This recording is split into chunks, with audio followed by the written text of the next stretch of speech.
Yet another contender emerges in the deepest weight class in the UFC. Rafael Fiziev, he wants to be a contender. He made a statement with a fifth-round knockout against former champion Rafael Dos Anjos last night on UFC Fight Night.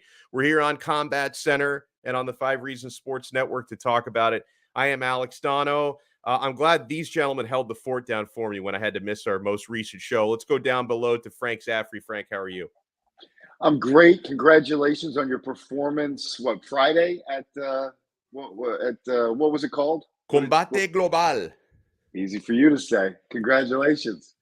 You make it sound like I won a fight or something. I helped call the fight. They put me on the broadcast crew. I had an awesome time. I got to be on the call alongside one of the original founders of the UFC, Campbell McLaren, who is he's the founder of Combate Global. That dude has some amazing stories. And an old pal of mine, Rodolfo Roman, worked play-by-play. I was working as the color guy, so it was a lot of fun. Johnathan Ramlakhan, hello to you as well. How are you?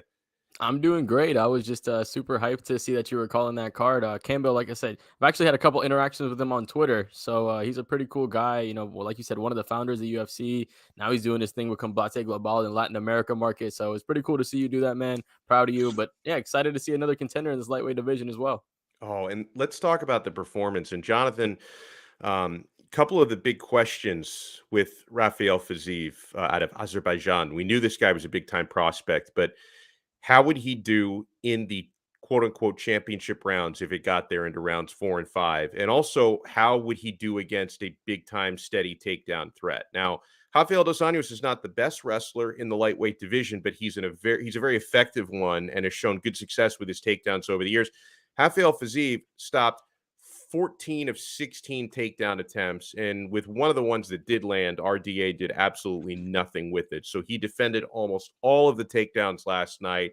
And okay, yeah, there was a moment in the 4th round, which was RDA's best round, when I thought, and I think we all thought, maybe Fiziev is fading a little bit in that 4th round. But then I think when you come out with an early 5th round knockout, you cancel out the fading narrative. So that test was passed, and we saw some of the usual excellent stuff from Fiziev in the form of his kicks. They were going toe-to-toe with those kicks throughout because RDA was throwing some good kicks as well, but Fiziev just punishes your body. He's got great hands as well, but he is the kicker. Johnathan, what did you make of his performance last night? Did he answer all of your questions? Yeah, I think all the questions that we had going in were answered. Me and Frank talked about the takedown defense going in.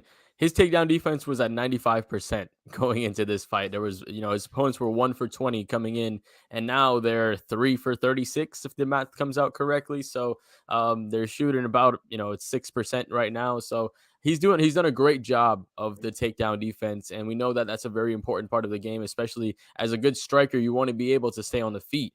And the best thing about this was he was able to last all 5 rounds, like you said. Being such a powerful striker, being somebody that carries that knockout power, you're curious to see if in the later rounds, when you're tired, when you don't have the same amount of freshness, if you're going to be able to land with the same amount of precision and the same amount of power. He proved that at the beginning of the 5th round, the almost lattermost part of the fight, he was able to land a perfect shot over the top and finish him off with some ground and pound at the end. So I think he answered all the questions. I think he's a legitimate contender in the division. He has the ability to keep the fight standing. He has legitimate power to end the fight at any moment. And I think he is a legitimate threat to be a champion in this division, given he gets to, get that shot. Yeah, I agree. And I would go further. I wouldn't say that he could just keep the fight standing. The fight goes wherever he wants it to go, which is so typical of these guys from this part of the world and their well-rounded skill set. I apologize for the stuff he knows, but I'm allergic to boring cards, and we had to fight through a lot of shit to get to this main event. But it was worth seeing. I think I think Johnathan is saying, really the future of championship contenders and or champions in this division. He's a guy that no one knows. Hopefully fighting somebody that people do know, like Dos Anjos, is the thing that maybe makes him that much more marketable. Because I think at this point, you're talking about guys like Poirier and Gaethje and Chandler with a stranglehold on positions that belong to Fiziev and Makhachev and others, because they're the names that can sell a card. And hopefully a win like this especially finishing him in the 5th round like he did, I think hopefully will advance his marketability. He also, frustratingly, he won't call anyone out. And Rafael that's Nadal. not. Yeah, I was going to say that's not exactly true. He wants to beat all the Rafaels at all of their respective sports, right? He calls out Rafa Nadal. He says he'll beat him in tennis. I'll believe it when I see it. That you're right. That was a weird flex, Frank. Yeah, I mean, I just, I'd love for him to call his shot, put some pressure on the UFC. Fans that just watched it, I'd like to see them hear him say who he wants to fight and clamor for it. I think he could do himself a lot of, do us and in the division a lot of help if he made those call outs, but he just won't do it. I mean, except for Nadal, of course, which I think would be a very one-sided contest. Well, they should do one tennis match, one UFC fight, and then they do like ping pong or something. Well, actually, no, Nadal would kick his ass in ping pong. Like, how about what do you got behind you? A foosball table? Let them play at the Frank Zaffere foosball table, and that'll be the way to settle it. He did say in the post-fight press conference though that Justin Gaethje is a fight that interests him. Like you say, he didn't call him out on the broadcast, but in the post-fight presser, he said Justin Gaethje was a fight that would interest him, and I think that's a fight that makes a lot of sense too. Gaethje is coming off of a loss, not really much action going in the top of the lightweight division right now. I think that would be a really, really good fight to match up. On top of it, it would be a fight of the year contender. Like that would be an absolute war to see. Yeah, so I have in front of us here the UFC lightweight rankings, and it's weird because there's no picture there because they put pictures of the champions there in the headline, and the lightweight division does not currently have a champion. They just have an uncrowned champion in Charles Oliveira, and then the number 4 guy, I believe, is going to be, the next champion or one of the next 2 champions in Islam Makhachev. But coming into this fight, and the rankings, of course, have not been updated to reflect last night just yet. Let me make it a little bit larger. But Rafael Fiziev came in at number 10 against Rafael Dos Anjos, number 7. And, Fiziev gets it done with the early 5th round stoppage. So I would imagine, guys, and tell me if you disagree with the way that I think this should logically play out. Now, keep in mind with the lightweight division, since there's no champion, it loads it even more because usually the champion is exempt from ranking status, and then the number 1 contender is the number 1 guy. But I believe Fiziev should absolutely jump ahead of Tony Ferguson. There's no reason to keep Tony Ferguson ranked a spot ahead of him after that. I do not believe he will jump Mateusz Gamrot, who just a couple weeks ago had that nice victory against Sarukian. So Gamrot's going to stay, I think, a spot in front of Fiziev. Rafael Dos Anjos should drop to number 10 or lower. So I think Gamrot will move into number 7. Rafael Fiziev will move into number 8, so he'll probably jump up 2 spots. And then, Jonathan, and we'll get your take on this, Frank, after, you talked about a Justin Gaethje fight could make sense. I could see that. What about, though, especially since these guys fought so close together and they're so close together in the rankings, what about Gamrot against Fiziev? Is that something we might see? I think that's a pretty good matchup, but then you're also thinking about this is a division of a lot of new talent. You don't want to put 2 contenders against each other. You know what I mean? Yeah. You want to have kind of build them up separately, and you have enough of veteran fighters and guys with built up names that you can build them both up separately. So I don't think you want to kill one of these contenders off and do that matchup. It would be a good fight. It would make for a competitive fight. But I think in the marketability of these fighters and to save them for best business, you want to be able to kind of build them separately. So whenever they do meet, it's for the highest, contention, whether it's a championship or a number 1 contenders fight. Perfectly said. There's nothing that Dustin Poirier or Justin Gaethje would like more than to match those 2 guys up. You know what I mean? Like just have that, but that's the wrong way to play it. These guys, this is going to sound super weird to say because I have a tremendous amount of respect for both Gaethje and Poirier, but in my mind, they've become the gatekeepers, sort of.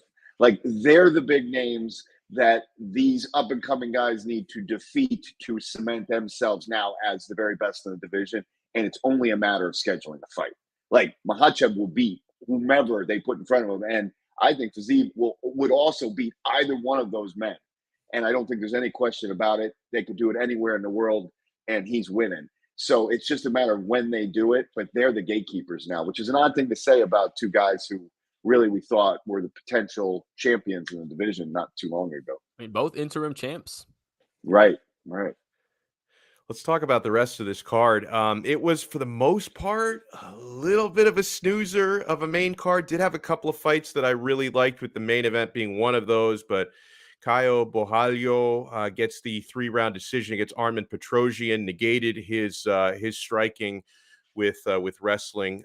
Just want to make a quick Douglas, comment on that fight. yeah, go ahead. Cairo is a very, very talented fighter. I think he should have chased the finish a little bit more. Yeah, You know what I mean? I yeah. do think, I mean, obviously it's easy for me to say that, but I think he didn't pepper him up. And 904 Hurricane, appreciate you shouting us out. Yeah, make sure you guys hit the like button. Make sure you guys subscribe to the Combat Only part of the 5 Reasons YouTube channel on the Combat Center. And if you like all the South Florida sports, make sure you subscribe to the 5 Reasons Sports Network. But getting back to it, I think he didn't do enough peppering him of the shots, right? I mean, Frank, you sent me a video of you defending the back. You were Nice constantly job.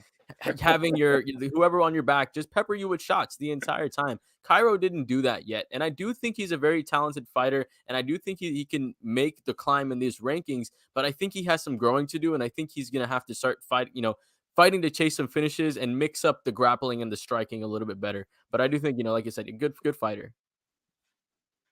I don't have anything to add to that analysis. So also on the card, you had Said Nurmagomedov. He did win, but his streak of 3 straight first-minute stoppages, he was trying to pass Ronda Rousey for the record books on that one, did not happen for him. It went the full 3 rounds against Douglas Silva de Andrade. And Said had some rougher moments in that fight, but overall it was his superior striking that got it done. You had Chase Sherman get the 3rd-round TKO victory against Jared Vandera at heavyweight.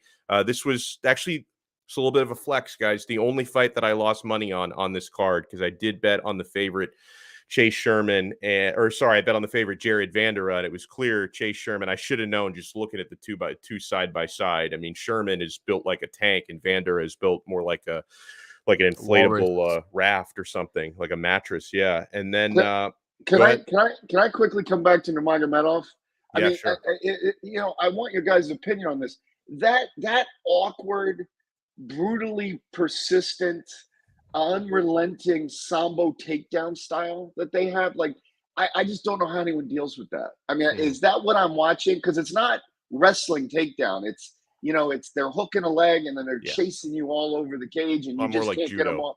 Yeah, and then the hip tosses. Holy shit. Yeah. I mean, he's a real talent. Sorry, just wanted to pipe in on that. Yeah, and the other thing, people always assume when they see a guy whose last name is Nurmagomedov from Dagestan, they assume, oh, that must be like Khabib's brother or cousin or something. They're actually not related. I'm told the name Nurmagomedov, it's like Johnson over there in Dagestan. It's just a lot of they have trained together, but a lot of people carry that name. Guys, I do want to spend some time on the Michael Johnson, Jamie Malarkey fight, which was fight of the night. It was fantastic. I thought it was a very tough one to score. For what it's worth, 14 out of 19 major MMA outlets in their live scoring scored the fight in favor of Michael Johnson. Now, he did end up taking the L on the split decision, with Jamie Malarkey getting it done. He was the minus 210 favorite coming in.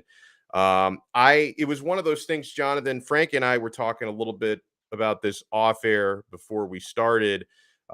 Personally, I really did not know going into the decision who was getting their hands raised. I thought it was that close. I did notice a lot of people thought Johnson got robbed. I think it's too strong of a word for that fight. But do you think 2 out of 3 judges got it right? Nah. I mean, like you said, it's a very close fight, and in a close fight, you never call it a robbery, right? So at the end of the day, that's what that is. But in the first round, when you look at the 2 knockdowns, the knockdown that Michael Johnson had almost finished his opponent, right? The knockdown that Malarkey had just stumbled Michael Johnson. So if you look at the level, maybe the Richter scale of these 2 knockdowns, one of them was a lot higher than the other one. And of course, the other one was at the end of the round. So it made it seem a lot more closer. It was fresher on the judge's mindset. So that might have been why that happened. But I think the level of the knockdown in that first round would have gone to Michael Johnson. That should have been round 1. Round 2, very clearly Jamie Mullarkey. Like, that wasn't a question in the part. The third round, if you noticed, Jamie was very slow. Like, he slowed down after that high volume that he put out in that second round, and he was really on fighting off of his back foot. And Michael Johnson was the one landing the clean shots. Now, they weren't, putting each other in a lot of danger, but they were landing clean shots, and Michael Johnson was landing more of them. I thought he won round 1 and 3. I think he should have got the win, but like you said, it's a close fight. You can't call robbery. Yeah, robbery is probably a strong word I used. I have some history with Michael, and so I'm a little biased. I like him, but at the end of the day, what you said is correct. I mean, it was basically a boxing fight, and Michael Johnson landed more punches, so he should win the fight. So, like, it pisses me off when it doesn't go that way. And I agree with you. It was they acted like the two knockdowns kind of negated each other, but they were not equal. And in fact, you could see in the gas tank of Johnson's opponent towards the end that the punishment he was taking, first of all, he was wearing it. But second of all, I think it was sucking some of his energy out. Michael Johnson looked fast. I was impressed with how he was conducting himself. His takedown defense was pretty good. That's something he struggled with in the past. I thought like, man, a win here, and maybe we've added even more potential depth to a wonderful division with a guy with a lot of history and a lot of experience. And now I wonder if that's it for him, because it's a bad loss. In my opinion, it's a bad loss for him. Yeah, now that's Jonathan. That's 4 out of 5 fights he's lost coming into this one. Well, coming out of this one, I should say. He's lost 4 out of his past 5 as Michael Johnson. I think the UFC, I think they've kept him around even this long because he is so entertaining that certain guys get more leeway, right? If someone who is just a wrestling heavy fighter lost 4 out of 5, see ya, right? Go find somewhere else to fight. Michael Johnson's the type of guy the UFC wants to keep around, and he goes all the way back to the Ultimate Fighter 12. He's been with the promotion for a very, very long time. But do you think that after this, I don't expect the UFC to give him his walking papers, given especially how close that decision was and how exciting it was. But do you think he might start to realize at 36 years old, he's getting behind the 8 ball? Maybe I don't want to do this for much longer. Yeah, I mean, looking at this isn't unofficial rankings, but before this fight, he was ranked around 41. Malarkey was ranked around 46. So, I mean, like you said, in a very, very deep division, he was all the way down in the 40s when you're looking at that. So, for him to be at 36 years old, taking another loss after he just did, and to be down in the 40s where top 15 is just an absolute bloodbath, there's Yeah. no way for him to make it back to that, to even make it back to the rankings, right? After taking a loss, I think he's not going to be a ranked fighter. I think the UFC will probably keep him on, just kind of like how they do with Sam Alvey, because he's a name, right? Everybody knows who Michael Johnson is. He's fought the best of the best. He's knocked out Dustin Poirier. He's had good fights with the best fighters. So everybody knows who he is. And I think it's going to be important for having so much of this young influx of talent, like we saw on this card from Contender Series, from Ultimate Fighter. They're going to have to get some rub and some recognition from beating somebody other than each other. So having a guy like a Michael Johnson around to at least test those younger guys is going to be important. And he's still a good fighter. It's not like he's washed up. He's still giving you competitive fights. And I think he still has enough in the tank to at least give you some fun fights moving forward. Yeah, really well said. And I would also say, and I'm going to drag back Dos Anjos into this conversation, it doesn't have to, these are careers. This is their job, right? So it doesn't necessarily have to be that they can get a title for them to want to continue. Maybe they just want to make hundreds of thousands of dollars a year doing something that they're good at. No, but right. So as long as the UFC is going to keep booking him in relevant televised appearances and pay him accordingly, maybe he just keeps doing it for a while. He's kind of like Cowboy Cerrone at this point. You know what I mean? Like Jim Miller's been hanging around for a long time. Clay Guida hung around for a long time. Right. So anyway, I just think that that's another way to look at it. I mean, I know it's a hard process for them to go through. They take breaks in between fights, but Michael Johnson's a guy who'll fight 3 or 4 times a year. He can make money doing that. Yeah, get a fight of the night bonus. That's right. Extra $50K. And Jonathan, I love what Frank's saying. And it really comes down to the personality of some of these fighters. Like, there are certain guys that as soon as they realize I've exhausted all of my contender opportunities, I have no reason to do this. Kenny Florian, I think, is a big example of that. I mean, this guy was moving like 5 different weight classes to try and find a title somewhere. As soon as he realized it wasn't going to happen, he decided to step away. And also, having other options in life is big. Most of these guys can teach and make decent money. I don't know what the going rate is for martial arts instructors. I doubt that they're buying like multi-billion-dollar houses, but most of these guys can make a living teaching, if not endorsing things and broadcasting, which is something that Kenny Florian was able to do. And then I think there are other guys that just realized, no, I'm happier fighting. People in the past like Chris Lytle and people like Jim Miller. I mean, Diego Sanchez is the UFC told him no more, no mas, but he's still finding other places to fight. Like there are certain guys that just decide, and I'm not even putting Michael Johnson in the category of a Diego Sanchez. That would be criminal, Frank. But I would. Johnson can still clearly fight at a high level, but like you said, you don't have to be the champ. You don't have to be a contender. You can still go out there and get fight of the night bonuses and cash big checks. Why not? Do what you love, man. Do what you love as long as you can do it, because Father Time's going to take it away from you eventually. Yeah, I 100% agree. I mean, if you're still out there giving competitive fights and you're not getting knocked out repetitively, like, why not, right? Yeah. Right. Well, listen, that'll do it for us. I have an awesome time with you, gentlemen. As always, everyone, make sure you hit that like button and subscribe, whether you're watching us on the 5 Reasons Sports Network YouTube channel or on our dedicated combat sport channel, Combat Center. And I recommend you subscribe to Combat Center because you're getting all combat sports, and there's a lot of extra content, especially that Jonathan produces, that will show up in Combat Center that will not show up on the 5 Reasons Sports YouTube channel. Make sure to hit the thumbs up on this video. Frank, any parting comments, sir, before you resume your leisurely Sunday? Nothing. And just, just really disappointed with that fight card overall last night. I was happy, I guess, with the main event, but man, that was thank God that wasn't a pay-per-view. That's my parting comment. Thank God I didn't have to pay for that one. How about you, Jonathan?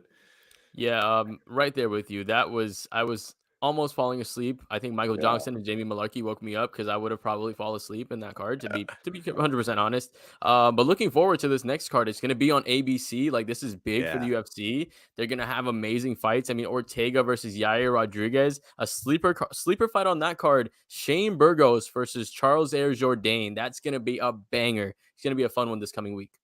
Beautiful. Couldn't have said it better myself. You see where to follow everybody on Twitter except for Frank. Follow him at RealFrank_Z. We will talk to you guys again next time on another episode of Combat Center, on Combat Center, and on the 5 Reasons Sports Network.